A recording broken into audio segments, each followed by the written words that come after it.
Right. Okay. So we will have a discussion now on the neurodegenerative disease therapy. Right. न्यूरोडीजनरेटिव का मतलब क्या है कि जो आपके पास आपके ब्रेन के अंदर जो न्यूरॉन्स होते हैं वो डिजेनरेट होता है simple okay that can be because of the tau protein that can be because of the amyloid deposits okay that can be because of the different types of the enzymes okay like we discussed about the alpha beta secretase gamma secretase okay अच्छा तो in Alzheimer obviously we discuss the pathophysiology okay जिसमें मैंने आपको बताया था कि different types of for example pathological factors होते हैं जो कि हमारे न्यूरॉन्स को डीजनरेट करते हैं तो आपने इसमें सिर्फ इतना समझना है कि अल्जाइमर डिजीज़ में आपके मोस्ट ऑफ द न्यूरॉन्स जो है वो आपके न्यूरॉन्स डैमेज हो चुके हैं राइट फॉर एग्जांपल आपके 80% न्यूरॉन्स डैमेज हो चुके हैं राइट ओके 80% न्यूरॉन्स डैमेज हो चुके हैं राइट आपके 20% न्यूरॉन्स क्या है इंटैक्ट मतलब वो सही से फंक्शन कर रहे हैं राइट तो हमने क्या करना है इसी 20% न्यूरॉन्स को हमने इतना एफिशिएंट बनाना है इतना फास्ट इतना पावरफुल बनाना है कि ये 100% न्यूरॉन की तरह फंक्शन करना स्टार्ट करें राइट अच्छा उसको कैसे करते हैं सबसे पहले आपने एक बात याद रखनी है ये जो इंटैक्ट न्यूरॉन्स हैं सबसे पहले हम क्या करते हैं यहाँ पे एसिटाइल कोलिन के अवेलेबिलिटी को हम यहाँ पे ज़्यादा करेंगे राइट कैसे करेंगे listen very carefully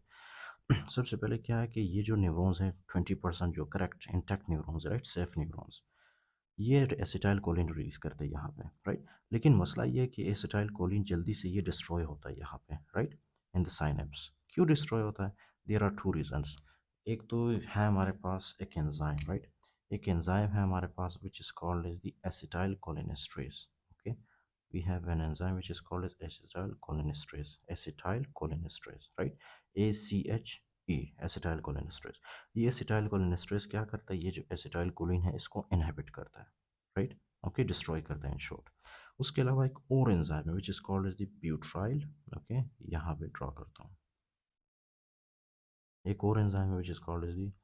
ब्यूटीराइल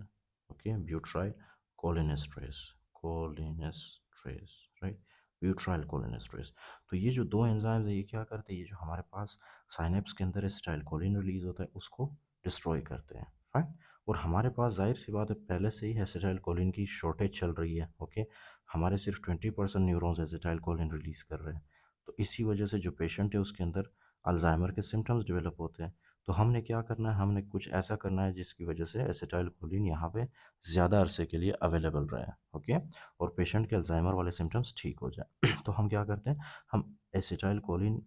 stress inhibitors देते हैं right acetyl choline stress inhibitors कौन कौन से हैं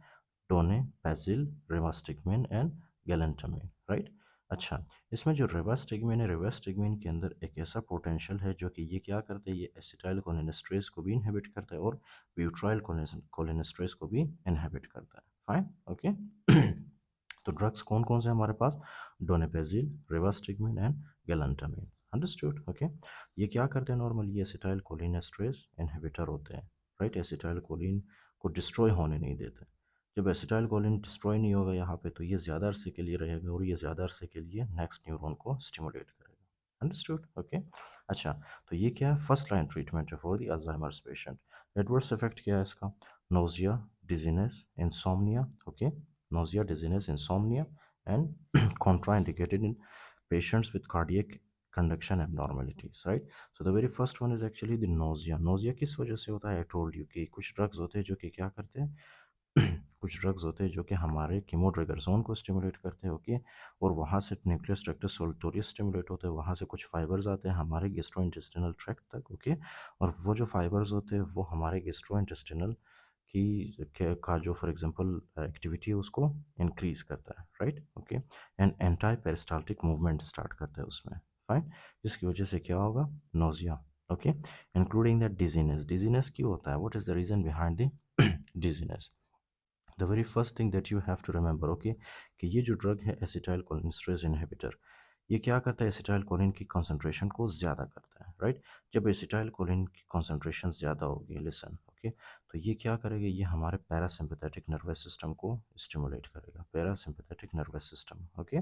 जब पैरासिम्पैथेटिक नर्वस सिस्टम स्टिमुलेट होता है तो ये क्या करता है ये जो है हमारे कार्डियक एक्टिविटी को हार्ट रेट को कम करता है राइट हार्ट रेट कम होता है हार्ट रेट जब कम होगा हार्ट रेट कम होने की वजह से क्या होगा सेरेब्रम को या हमारा जो ब्रेन है उसको कम ब्लड पहुंचेगा right reduced cerebral blood flow, right. जब सेरेब्रम को ब्लड कम पहुंचेगा तो जाहिर सी बात है that will translate into the dizziness, okay, that will translate into the dizziness. एक तो ये मैकेनिज्म है डिजीनेस, एक तो ये मैकेनिज्म है इसका, राइट। उसके अलावा एक और मैकेनिज्म है, फॉर एग्जांपल हमारे, आपको पता है हमारे ब्रेन के अंदर, हमारे for example central nervous system के अंदर, राइट, क्या वेस्टिब्यूलर न्यूक्लियाइज होते हैं, राइट, स्पेशली ब्रेन स्टेम के अंदर। वो जो वेस्टिब्यूलर न्यूक्लियाई है, राइट, वेस्टिब्यूलर न्यूक्लियाई में जब एसिटाइल कोलिन का कॉन्सेंट्रेशन ज़्यादा होता है तो जो हमारे वेस्टिब्यूल्स, उनका उसका जो बैलेंस है वो इम्बैलेंस हो जाता है, इन शॉर्ट, ओके। जब वेस्टिब्यूल imbalance होंगे vestibular nuclei, so that will lead to the dizziness in the patient, okay, including that। आपको पता है इंसोम्निया क्यों होता है? इंसोम्निया इसलिए होता है क्योंकि एसिटाइल कोलिन का कॉन्सेंट्रेशन जब ज़्यादा होगा हमारे हाइपोथैलेमस के अंदर, राइट, तो उससे क्या होगा, उससे जो है फॉर एग्जांपल कुछ न्यूक्लियाई होते हैं हमारे हाइपोथैलेमस में, ओके, और उनका जो कनेक्शन है एक दूसरे के साथ वो डिस्टर्ब होता है, and that will lead to the insomnia, right. क्योंकि हमारे हाइपोथैलेमस के अंदर जो है different types of nuclei, right, जो कि स्लीप को इंड्यूस भी करते हैं, राइट, और वेकफुलनेस में हेल्प करते हैं। सो डेफिनेटली जब उनके अंदर जो कनेक्शन डिस्टर्ब होता है that will lead to the insomnia, okay. Including that cardiac conduction abnormalities वाले पेशेंट को हम ये ड्रग नहीं देते, उनके अंदर कॉन्ट्रा इंडिकेटेड होता है ये ड्रग। क्यों? क्योंकि ये क्या करता है, हार्ट रेट को इंक्रीज रिड्यूस करता है, और कार्डियक कंडक्शन एबनॉर्मेलिटीज़ वाले पेशेंट, उनके अंदर ऑलरेडी कोई heart block type 1, type 2, type 3 वगैरह चल रहा होता है, राइट, तो उन पेशेंट्स को हम ये ड्रग बिल्कुल नहीं देते हैं, ACE inhibitors, right, sorry acetyl choline esterase inhibitors, okay, right. इसी तरह से हमारे पास एक और ड्रग है which is called as memantine, right, एक और ड्रग है which is called as the memantine. अब ये क्या है, ये है हमारे पास एक NMDA रिसेप्टर एंटागोनिस्ट, राइट। ये क्या करता है, ये हेल्प करता है prevent excitotoxicity mediated by calcium, right. अच्छा, लिसन वेरी केयरफुली। अब नॉर्मली क्या होता है इस कंडीशन में, specially in the Alzheimer, right, जो ग्लूटामेट है, okay, glutamate, right, glutamate, listen very carefully, for example this is one neuron, okay, ये नॉर्मली क्या रिलीज करता है, ये एक तो रिलीज करता है ये acetyl choline, okay, acetyl choline, और दूसरा ये क्या रिलीज करेगा, ग्लूटामेट, फाइन, ये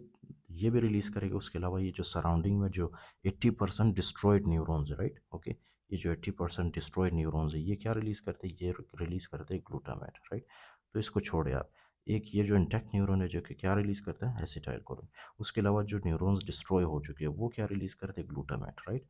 ओके, अंडरस्टूड। तो वो क्या रिलीज करते हैं, ग्लूटामेट। और ये जो पोस्ट सिनेप्टिक न्यूरॉन है इसके ऊपर क्या होता है, एक तो इसके ऊपर एसिटाइल कोलिन का रिसेप्टर होता है, ओके, और दूसरा इसके ऊपर कौन सा रिसेप्टर होता है, ग्लूटामेट का रिसेप्टर, फाइन। और इस ग्लूटामेट के रिसेप्टर को हम क्या नाम देते हैं, NMDA receptor, okay, NMDA receptor. तो जैसे ही ग्लूटामेट इस NMDA रिसेप्टर के साथ बाइंड करता है तो इस न्यूरॉन के अंदर, पोस्ट सिनेप्टिक न्यूरॉन के अंदर एक चैनल खुलता है that is called the calcium channel, right. तो यहाँ पे एक्सेसिव कैल्शियम इन्फ्लक्स होगा पोस्ट सिनेप्टिक न्यूरॉन में, राइट। जब एक्सेसिव कैल्शियम इन्फ्लक्स होगा पोस्ट सिनेप्टिक न्यूरॉन में तो ये जो कैल्शियम है ये क्या करता है, इस सेल के अंदर एपोटोसिस कॉज करता है, इसको डिस्ट्रॉय करता है इन शॉर्ट, ओके, राइट, इसको डिस्ट्रॉय करता है। तो पोस्ट सिनेप्टिक न्यूरॉन इस तरह से डिस्ट्रॉय होगा। तो हम क्या करते हैं, हमारे पास एक ड्रग होता है which is called as memantine, okay. ये मेमेंटीन क्या करता है, listen very carefully, memantine, right, memantine क्या करता है, ये इस NMDA रिसेप्टर को ब्लॉक करता है। जब ये NMDA रिसेप्टर ब्लॉक होता है सो यहाँ पे जो ग्लूटामेट है जो कि हमारे डिस्ट्रॉयड न्यूरॉन से जो ग्लूटामेट रिलीज हो रहा है वो हमारे पोस्ट सिनेप्टिक न्यूरॉन को डिस्ट्रॉय नहीं कर पाएगा, राइट। क्यों? क्योंकि यहाँ पे NMDA रिसेप्टर ब्लॉक है और ये ग्लूटामेट उस न्यूरॉन के ऊपर अपना एक्शन परफॉर्म नहीं कर पाएगा, राइट। तो ये कैसे करते हैं हम, with the help of the memantine, okay. NMDA receptor antagonist होता है ये, इसका मतलब कि NMDA रिसेप्टर को ये बंद कर देता है। Help prevent excitotoxicity mediated by calcium, simple, used for moderate to advance dementia. Adverse effect क्या है इसका भी, dizziness, confusion and hallucination, fine.